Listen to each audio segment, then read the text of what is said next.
ময়না block গড়সাফা সুস্বাস্থ্য কেন্দ্রে ফলের চারাগাছ বিতরণ করলেন বৃক্ষপ্রেমী দিলীপ কুমার পাত্র। উপস্থিত ছিলেন বৃক্ষচারা প্রদানকারী প্রশান্ত কুমার মাইতি, অশোক মাইতি, ময়না ব্লক সুস্বাস্থ্য কেন্দ্রের আধিকারিক সাথী দাস, অনিন্দিতা শাসমন, সুস্মিতা মাইতি প্রমুখ। নন্দকুমার থেকে নিজস্ব প্রতিনিধি, সংবাদ কর্নার।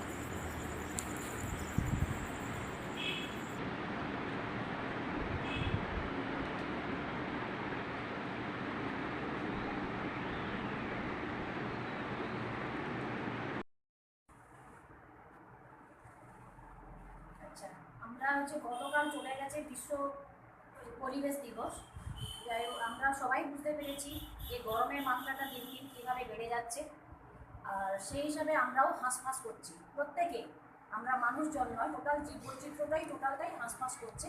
তার জন্য আমরা সবার কাছে এইটুকু বার্তা বা সবার মধ্যে দিয়ে এইটুকু সচেতনতা তুলতে চাই যে আমরা সবাই যদি এক একজন একটা করে গাছ লাগাই, তাহলে আমরা বাঁচবো, আমাদের পরিবার, আমাদের যে পাশাপাশি যে প্রতিবেশী বা আর যে জীববৈচিত্র্য যারা আছে সবাই আমরা বাঁচতে পারবো। কেন যেভাবে যে বিশ্ব উষ্ণায়নটা হতে চলেছে, তাতে আমরা কিন্তু কোনোরকমভাবে আমরা গরমটাকে কিছুতেই নিচের দিকে নামাতে পারছি না, পরপর বাড়তেই চলছে।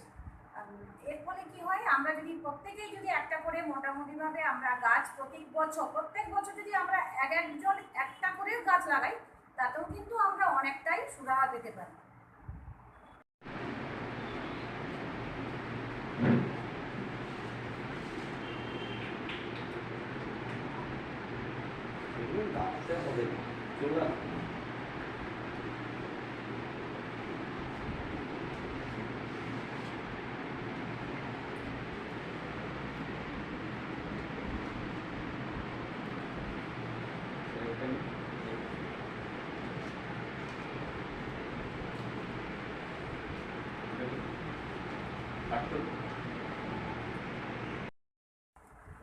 নমস্কার।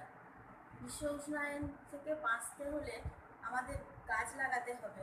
গাছ লাগিয়ে আমরা যদি সত্যি বিশ্ব উষ্ণায়ন থেকে বাঁচতে পারি, উপকৃত হতে পারি, তাহলে আমরা নিজেরা অনেক ধন্য মনে হব।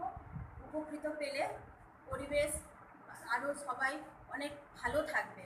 তাই আমাদের গড়সাফা সাব সেন্টার থেকে, গড়সাফা সুস্বাস্থ্য কেন্দ্র থেকে এটাই আমাদের বার্তা হবে যে আমাদেরকে গাছ লাগাতে হবে।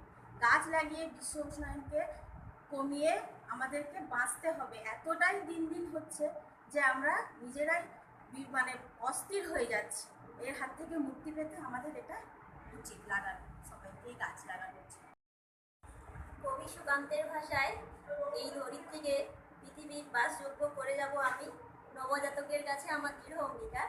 সেই বার্তা নিয়েই বলছি, আমরা যদি আজ থেকেই প্রত্যেক বছর একটা করে গাছ লাগাই, তাহলে আমরা আগামী প্রজন্মের কাছে একটা সুস্থ পরিবেশ তাদেরকে দিয়ে যেতে পারবো। তাই বলবো, সবাই